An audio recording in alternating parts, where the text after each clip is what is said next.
సంచలనం సృష్టించిన phone tapping కేసులో ప్రధాన నిందితుడు ఎస్ఐబి మాజీ chief Prabhakar Rao task force మాజీ డీసీపీ రాధాకిషన్ రావును విచారించేందుకు ప్రభుత్వం అనుమతించింది. ఈ విషయంలో దర్యాప్తు అధికారుల అభ్యంతరాలను పరిగణలోకి తీసుకున్న హోంశాఖ ముఖ్య కార్యదర్శి న్యాయశాఖతో సంప్రదింపులు జరిపాక ఈ మేరకు అనుమతించినట్లు తెలిసింది.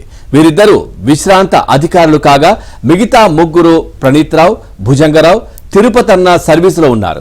ఈ నేపథ్యంలో విశ్రాంత అధికారుల ప్రాసిక్యూషన్ కు మాత్రమే అనుమతి లభించినట్లు తెలుస్తోంది. క్యాన్సర్తో బాధపడుతున్న ప్రభాకర్ రావు అమెరికాలో చికిత్స పొందుతున్నారు. తాను ఇప్పట్లో భారత్కు రాలేనని, అవసరమైతే వీడియో టెలికాన్ఫరెన్స్ ద్వారా విచారణకు హాజరయ్యేందుకు సిద్ధమని పేర్కొన్నట్టు దర్యాప్తు అధికారులకు ఇటీవల ఈమెయిల్ పంపించారు. ఈ అంశంపై దర్యాప్తు అధికారులు త్వరలో ఒక నిర్ణయం తీసుకుంటారని సమాచారం.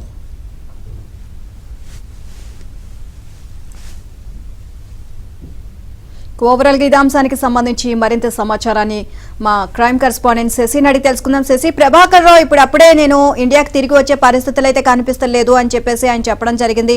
వీడియో కాన్ఫరెన్స్ ద్వారా నేను హాజరవుతాను విచారణలో అని చెప్తున్నారు. ఓవరాల్ గా అప్డేట్స్ ఏంటి?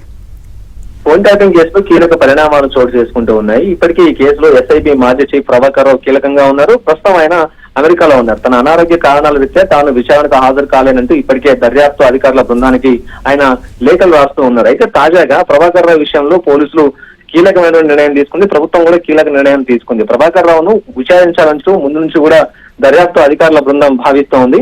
అందుకు అనుగుణంగానే ఆయన్ను ఇండియాకి రప్పించాలనే ప్రయత్నాన్ని కూడా చాలా వరకు చేసింది. అయితే తాజాగా ప్రభాకర్ రావును విచారించాలంటూ ప్రభుత్వాన్ని కోరినటువంటి నేపథ్యంలో ప్రభుత్వం కూడా అందుకు అనుమతి ఇచ్చింది. కేవలం ప్రభాకర్ రావును మాత్రమే కాదు, ఓఎస్డీగా పనిచేసినటువంటి టాస్క్ ఫోర్స్ ఓఎస్డీగా డీసీపీగా పనిచేసినటువంటి రాధాకిషన్ రావును కూడా ఇద్దరిని విచారించాలంటూ కూడా ప్రభుత్వానికి నివేదించినటువంటి నేపథ్యంలో ఇక హోంశాఖ ముఖ్య కార్యదర్శి న్యాయశాఖతో సంప్రదింపులు జరిపిన తర్వాత ఈ ఇద్దరిని విచారించేందుకు ప్రత్యేకంగా అనుమతిచ్చినట్టుగా తెలుస్తోంది. ఇక ప్రభాకర్ రావుతో పాటు రాధాకిషన్ రావు ఇద్దరిని కూడా విచారించేందుకు అనుమతించినట్టుగా తెలుస్తోంది. ఇక వీడిని ఎలా విచారిస్తారంటే వీడియో కాన్ఫరెన్స్ ద్వారా విచారిస్తారా, టెలికాన్ఫరెన్స్ ద్వారా విచారిస్తారా అనేది మాత్రం తేవాల్సి ఉంది.